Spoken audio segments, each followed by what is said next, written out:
Welcome. My name is Karen Field Bullock, and this is lesson number 8 in my course, A Spiritual Path to True Love. In this lesson, I'll be talking about love's control opposites. Control opposites is my term for the intellectual and willful techniques that people use to basically push love away.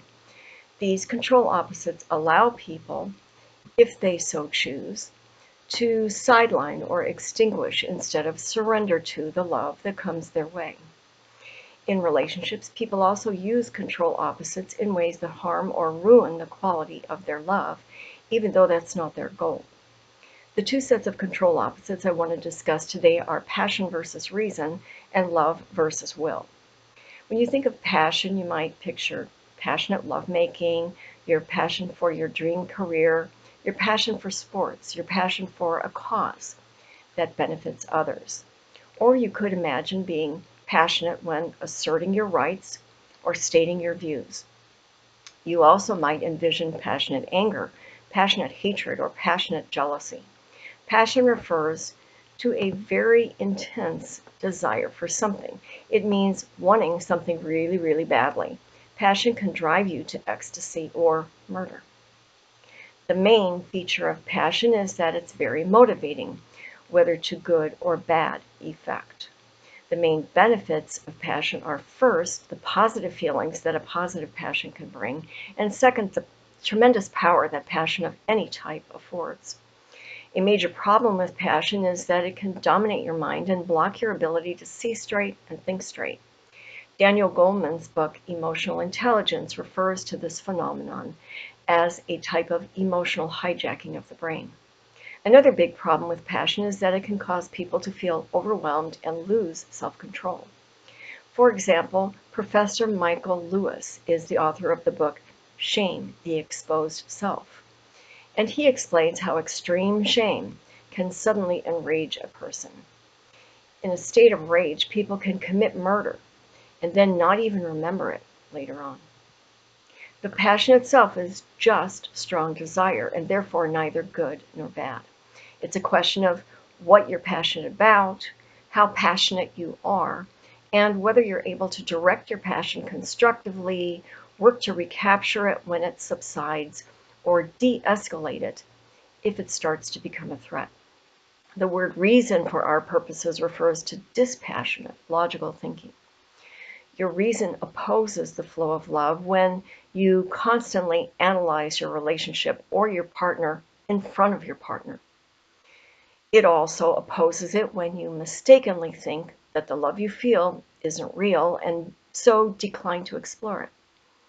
On the other hand, you can use reason to learn techniques that will help you express love better, understand yourself and others better, or work through relationship issues so that you can feel better together. Like passion, reason can be helpful or harmful to your love. It depends on how you apply it. In many cultures worldwide, people are taught that passion usually leads to trouble and that reason can usually provide the solution. But in love, reason is by no means superior to passion in some abstract sense. Rather, I believe it's a balance of passion and reason and a respect for both in their places that leads to good relationships. Knowing how to use logic has many advantages, such as helping you make better decisions and discover truths. The two main problems with logical reasoning are that, first, all logical thinking begins with assumptions. And if your assumptions are not aligned with reality, then even the most flawless logic will not lead you to the truth.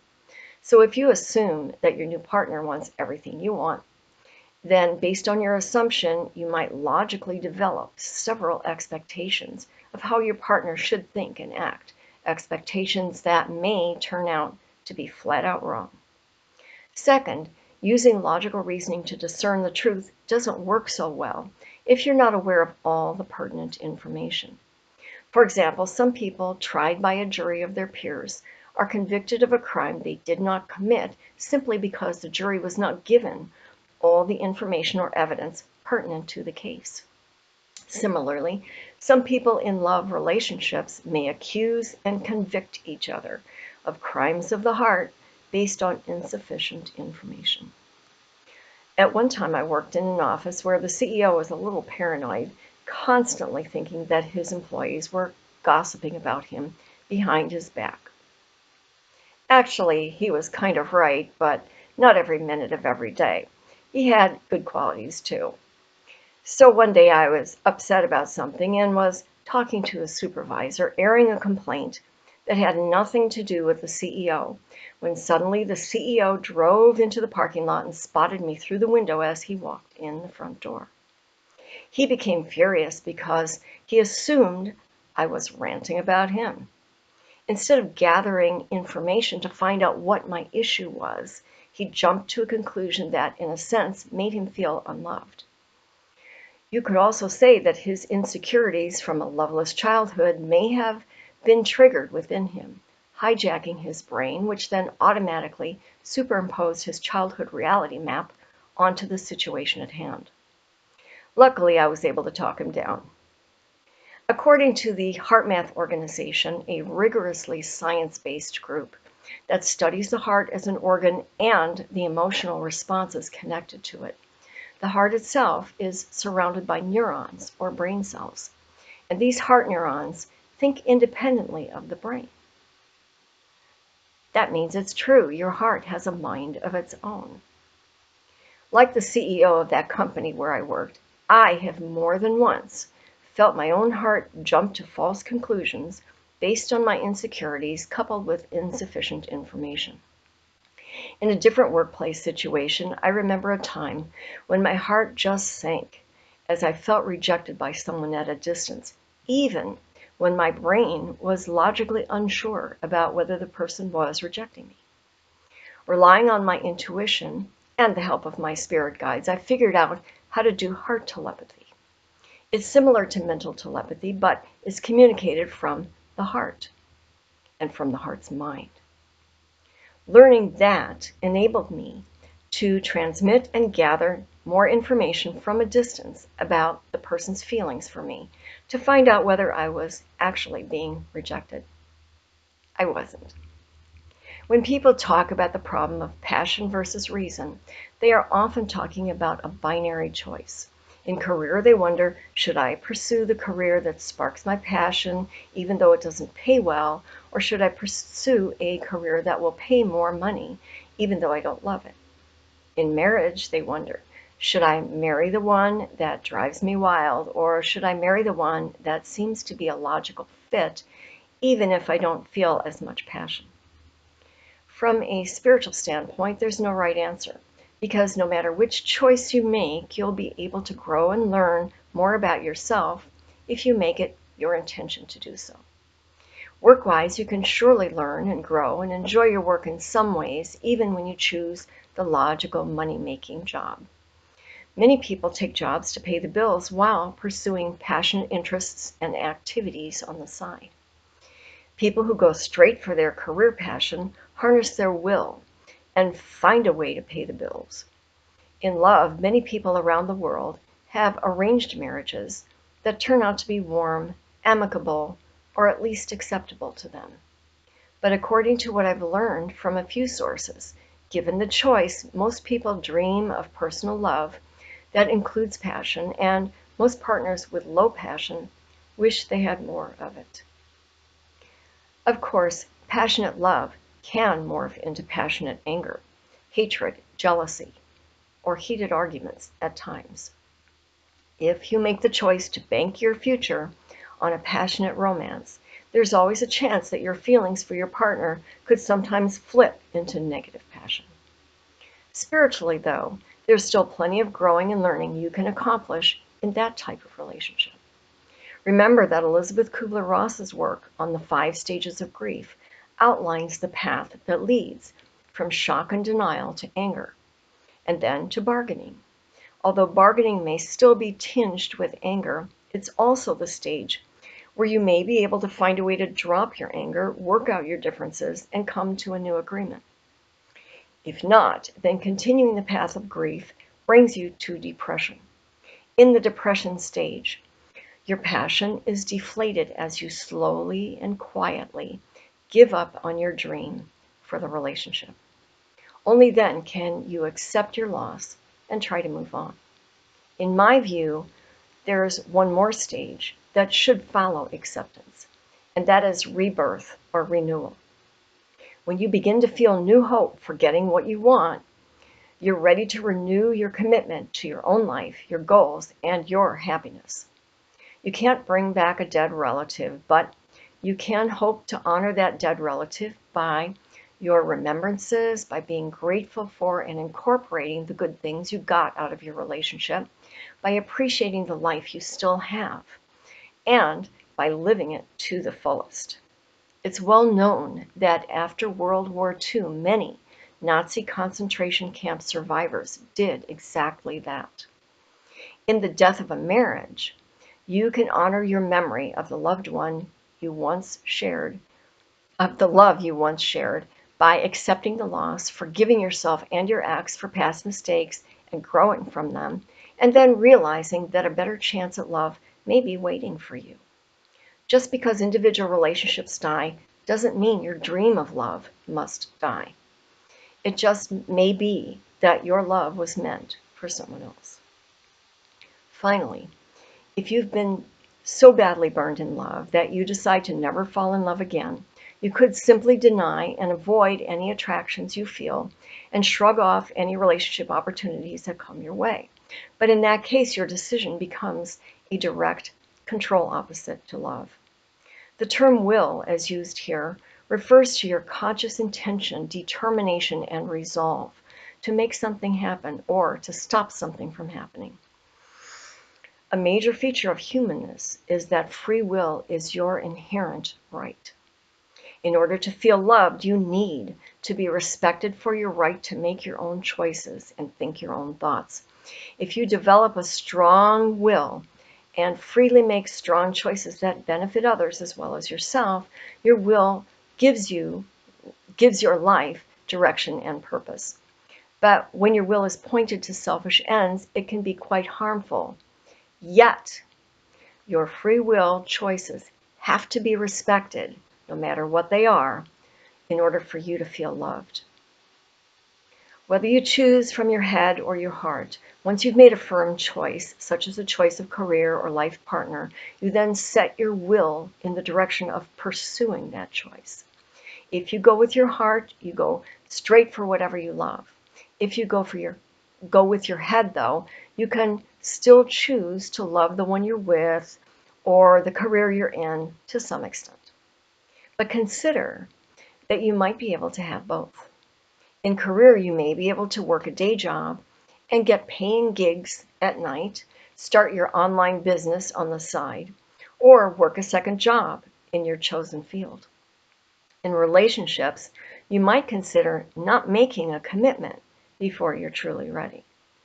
Moreover, according to Esther Perel, psychoanalyst and author of the book Mating in Captivity, some people in sensible marriages find ways to keep their erotic passion alive as well within their marriage. I'll talk more about that book and similar ideas in lesson number 9. Inside a love relationship, the misalignment of love and will can wreak havoc. For example, when things don't go your way in the relationship, you may decide to pit your will against your partner's will. A battle of wills might involve using your logical reasoning to constantly try to prove how right you are and how wrong your partner is. Even if logically you are right, your lack of respect in not honoring your partner's free will and right to think independently will come across. When you demand that your partner change or change their own views for your benefit, that makes your partner feel forced against his or her will. This creates a strong shadow opposition, casting a dark shadow on whatever positives you have going for you in your relationship. Other examples of willful control are well thought out, crafty manipulations, trickery, lying, cheating, subconscious passive aggression, and other setups, and general game playing that's not equally fun for both of you. Physical abuse and psychological bullying are also tools of the will that a controlling partner may resort to in order to get his or her way when all else fails. After all, if it's a war of wills, some people reason that all's fair in love and war. As psychoanalyst and author Rollo May said in his book Love and Will, if will is hard-hearted and manipulative, then love opposes will. While we all need reasonable rules and controls in love relationships, extreme control kills passionate love within the heart of the person being controlled and usually transforms the person's love into hurt and anger, frustration and despair, humiliation, shame, and sometimes rage. If you choose to follow the spiritual path to true love, make a firm decision to be as consistently loving as you can. You don't have to be perfect, of course, but keep moving in the direction of love in all your relationships, especially your closest ones. Set your will to it. Become determined to find and switch over to different types and elements and expressions of love that are honest and acceptable to each person you love, and that, as far as you can tell, feel like love to him or her. Let's say you're attracted to someone and you move toward the person, but the person rejects you. You could turn away and do some cursing or name-calling in your mind. But if you're determined to be loving, you can simply respect and accept the person's wishes in a spirit of goodwill, be curious about the person but not intrusive, and move on, knowing that you just barked up the wrong tree because anyone who isn't interested in you can't possibly be capable of meeting your needs at that time. And in an established love relationship, where problems can arise from many sources, the best place to initiate change first may just be within yourself. Anytime you're looking to change someone within a group, whether business or personal, you're actually stepping into a leadership role. A tremendous amount of research has been done on leadership in the business arena that can sometimes be applied at home. The most loving and responsible way to lead change is for you to set a new leadership tone and lead first by example. In other words, turn within and look for what attitudes, assumptions, understandings, and expectations you can shift within yourself. And then watch and see what happens. In my experience, making the right shift in my own approach has helped to resolve some long-standing issues in my marriage. In future lessons, I'll talk in some detail about relationship leadership. Rollo May also said that although will can oppose love, the goal is to bring these forces into alignment so that they work harmoniously. He said children develop a strong, independent will throughout the years of childhood so that ultimately they can grow up to freely choose to merge with a lover. He said that we all begin in the womb feeling unified with our mother, and as we grow, we work through many stages to develop independence and to learn to exert will appropriately. From shouting no around age 2 to rebelling as a teen, to leaving home as a young adult with a plan. Only after undergoing this long process of separating from parents and family, cultivating an independent will, and establishing personal sovereignty, are we ready to freely choose a partner with whom to once again enter the blissful Garden of Eden state of sublime togetherness that we felt in infancy. In aligning love and free will, said May, we are finally able to rise to the task of merging with another adult in a healthy way. So that's my lesson on control opposites. Good luck integrating this information into your own personal experience. Below are some resources you can check if you'd like, both to reinforce this lesson and to prepare for the next one. In lesson number 9, I'm going to cap off segment 1 on love's opposites with a look at love versus marriage. I hope you'll join me then. Goodbye.